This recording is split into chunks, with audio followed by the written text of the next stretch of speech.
वजह से ये कार्रवाई की गई। दिल्ली के 30 हजारी कोर्ट की ये घटना, जहां फायरिंग करने का मामला, वकील मनीष शर्मा का लाइसेंस सस्पेंड कर दिया गया है।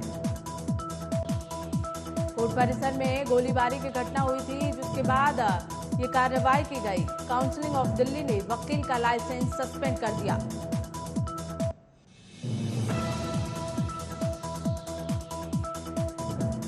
दिल्ली से खबर, जहां दिल्ली के 30 हजारी कोर्ट में फायरिंग करने का मामला, जिसे लेकर वकील मनीष शर्मा का लाइसेंस सस्पेंड कर दिया गया है। इसी खबर को लेकर हमारे सहयोगी नागेंद्र भाटी हमारे साथ जुड़ गए हैं, उनसे जान लेते हैं। नागेंद्र, किस वजह से फायरिंग की गई थी और अब वकील का लाइसेंस भी रद्द कर दिया गया है, क्या कुछ जानकारी है?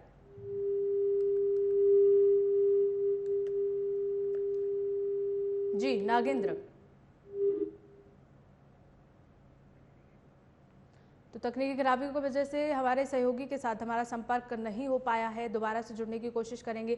कोर्ट परिसर में गोलीबारी की घटना हुई थी और इससे लेकर वकील मनीष का लाइसेंस रद्द कर दिया है। काउंसिल ऑफ दिल्ली ने कार्रवाई की है। काउंसिल ऑफ दिल्ली ने वकील का लाइसेंस सस्पेंड कर दिया है। दिल्ली के 30 हजारी कोर्ट में फायरिंग का ये पूरा मामला, जिसे लेकर वकील मनीष शर्मा का लाइसेंस सस्पेंड कर दिया गया है।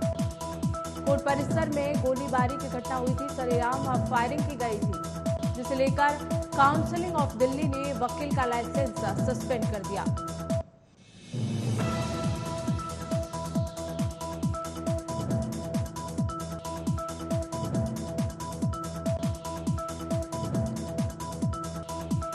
तो 30 हजारी कोर्ट का ये पूरा मामला, जहां दो वकीलों में फायरिंग हुई थी, दो वकील आपस में फायरिंग करते हुए नजर आए कोर्ट परिसर में। इसे लेकर काउंसिल ऑफ दिल्ली ने वकील का लाइसेंस सस्पेंड कर दिया है। जहां वकील मनीष का लाइसेंस रद्द कर दिया गया।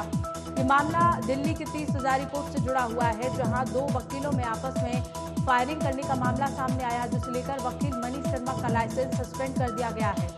कोर्ट परिसर में गोलीबारी की घटना के बाद इस तरह की कार्रवाई की गई और काउंसिल ऑफ दिल्ली ने वकील का लाइसेंस सस्पेंड कर दिया।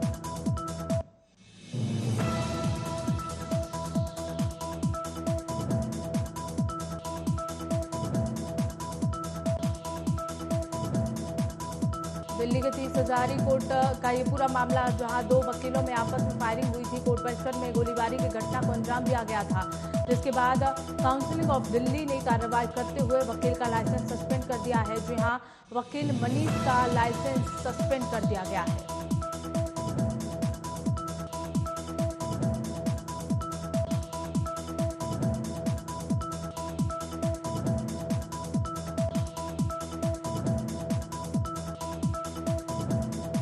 कोर्ट परिसर में गोलीबारी की घटना को अंजाम दिया गया था। दो वकीलों में आपस में फायरिंग हुई, जिसे लेकर काउंसिल ऑफ दिल्ली ने मनीष का,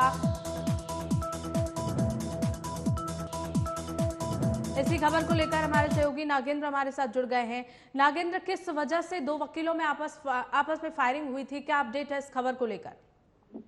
देखिए पूनम, कल की यदि बात करें, 30 हजार कोर्ट के अंदर वकीलों के दो गुटों में आपसी बहस के दौरान बात इतनी बढ़ गई कि गोलीबारी तक की गई और जो तस्वीरें सामने आई थी, वीडियो सामने आई थी, उसमें फायरिंग करते हुए भी वकील दिख रहे थे और पत्थरबाजी भी आपस में करते हुए दिख रहे थे। अब इसमें अपडेट ये है कि दिल्ली बार काउंसिल की तरफ से स्वतः संज्ञान लेते हुए, सुमोटो लेते हुए, जो दिल्ली बार एसोसिएशन के उपाध्यक्ष हैं मनीष शर्मा, उनकी पहचान वीडियो के माध्यम से हुई है फायरिंग करते हुए। तो उनका लाइसेंस दिल्ली बार काउंसिल की तरफ से निरस्त कर दिया गया है। साथ ही साथ 7 जुलाई को उन्हें दिल्ली बार काउंसिल के सामने उपस्थित होने के लिए और अपनी तरफ से सफाई देने के लिए बुलाया गया है। तो शुरुआत में थोड़ी सी आपसी बहसबाजी हो रही थी और बात इतनी बढ़ गई कि वहां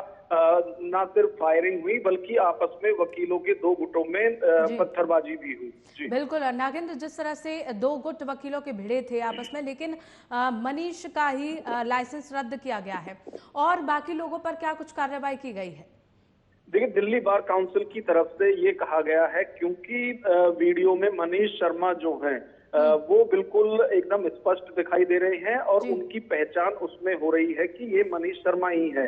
दूसरा ये है कि वो दिल्ली बार एसोसिएशन के वरिष्ठ उपाध्यक्ष भी हैं, तो उनसे इस तरह की उम्मीद नहीं की जा सकती है। इस तरह की दलील दिल्ली बार काउंसिल की तरफ से दी गई है उनका लाइसेंस निरस्त करने से पहले। हालांकि अभी उनको अपने लिए सफाई देने का जो है वो एक मौका जरूर दिल्ली बार काउंसिल की तरफ से दिया गया है, लेकिन डीबीसी की तरफ से ये भी साफ कर दिया गया है कि वीडियो देखने के बाद जिन जिन लोगों की पहचान होगी या पुलिस कार्रवाई के दौरान जिन लोगों की पहचान होगी उस पर भी इसी तरह की कार्रवाई दिल्ली बार काउंसिल की तरफ से की जाएगी। चलिए ठीक है नागेंद्र, बहुत बहुत शुक्रिया हमारे साथ जुड़ने के लिए।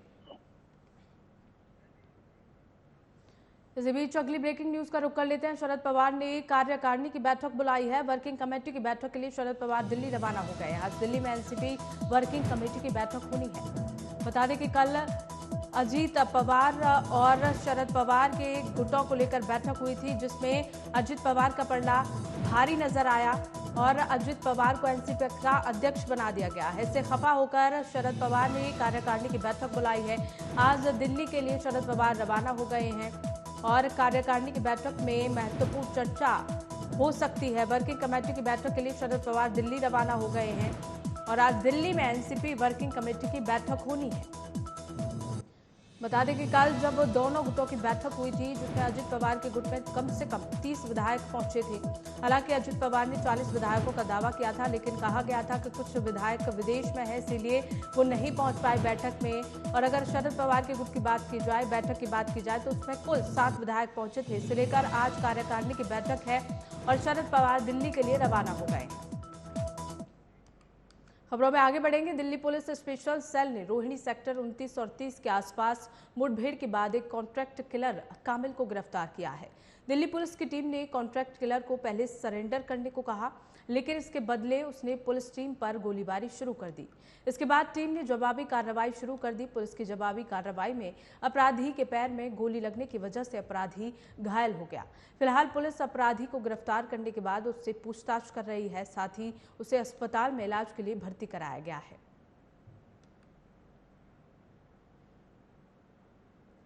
मुठभेड़ में कॉन्ट्रैक्ट किलर गिरफ्तार हो गया है। जब पुलिस कॉन्ट्रैक्ट किलर को गिरफ्तार करने पहुंची तो कॉन्ट्रैक्ट किलर ने पुलिस पर फायरिंग शुरू कर दी। इसी खबर को लेकर हमारे सहयोगी अवनिंद्र हमारे साथ जुड़ गए हैं, उनसे जान लेते हैं। अवनिंद्र, क्या है पूरी खबर? जी बिल्कुल पूनम, देखिए आपको बता दें, दिल्ली पुलिस से जो है स्पेशल सेल है रोहिणी सेक्टर 29 और 30 के आसपास आज एक मुठभेड़ हुई है। आज आम तौर पे उसमें जो है एक जो अपराधी है उसने भी जवाबी फायरिंग की उसके बदले में, और पुलिस की मुठभेड़ में जो है घायल हो गया, जिसका इलाज जो साफ तौर से अस्पताल में चल रहा है। साफ तौर से जानकारी के मुताबिक जो गिरफ्तार किया गया है कामिल के नाम खिलाफ जो है 12 से अधिक आपराधिक मामले पहले से ही दर्ज हैं और इन मामलों में दिल्ली पुलिस को भी कामिल को लंबे समय से तलाश थी। दिल्ली पुलिस ने जमा मस्जिद इलाके में गोलीबारी में भी संबंधित में एक मामले में दर्ज इस व्यक्ति का नाम है और जिससे उस व्यक्ति की मौत हो गई थी। जो कामिल है इसने पहले भी कई बार गोलीबारी की है। साफ तौर से दिल्ली पुलिस ने कामिल के पास से एक पिस्टल बरामद किया और दिल्ली पुलिस ने कहा है कि इस मामले में आगे कार्रवाई की जा रही है और दिल्ली के अलावा किन किन प्रदेशों में कामिल पे पहले से मुकदमा दर्ज है, दिल्ली पुलिस उसकी भी छानबीन कर रही है। जी चलिए अवनिंद्र, बहुत बहुत शुक्रिया हमारे साथ जुड़ने के लिए। तो ब्रेकिंग न्यूज का रुख कर लेते हैं मुजफ्फरनगर से, जहां पीएफआई का सक्रिय सदस्य मुनीर गिरफ्तार हो गया है। यूपी एटीएस ने मुनीर आलम को गिरफ्तार कर लिया। पीएफआई के हिडन एजेंडा के लिए ये काम कर रहा था। पश्चिम यूपी में संभाल रहा था संगठन की कमान। इसे लेकर अब पुलिस ने इसे गिरफ्तार कर लिया है। पीएफआई के हिडन एजेंडा के लिए काम कर रहा था मुनीर, जिसके बाद पश्चिम यूपी में संगठन की कमान भी संभाल रहा था और अब ये पुलिस की गिरफ्त में है। बड़ी जानकारी मुजफ्फरनगर से, जहां पीएफआई का सक्रिय सदस्य मुनीर गिरफ्तार हो चुका है। यूपी एटीएस ने मुनीर आलम को गिरफ्तार कर लिया है। बता दें कि हिडन एजेंडे के थ्रू ये अपने मंसूबों को कामयाब कर रहा था, जिसके बाद पश्चिम यूपी में संगठन की कमान को भी संभाल रहा था। साथ ही साथ अब मुनीर को गिरफ्तार कर लिया गया है।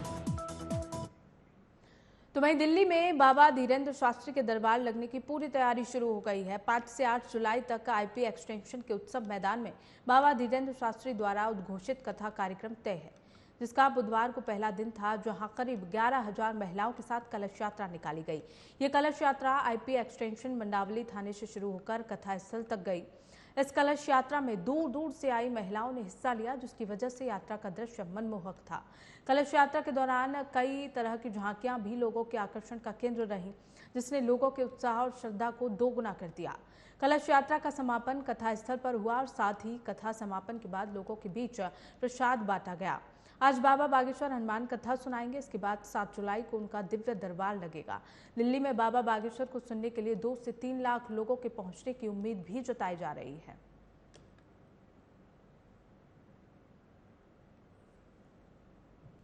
तो फिलहाल खबरों में बस इतना ही। देखते रहिए न्यूज़ वॉच इंडिया।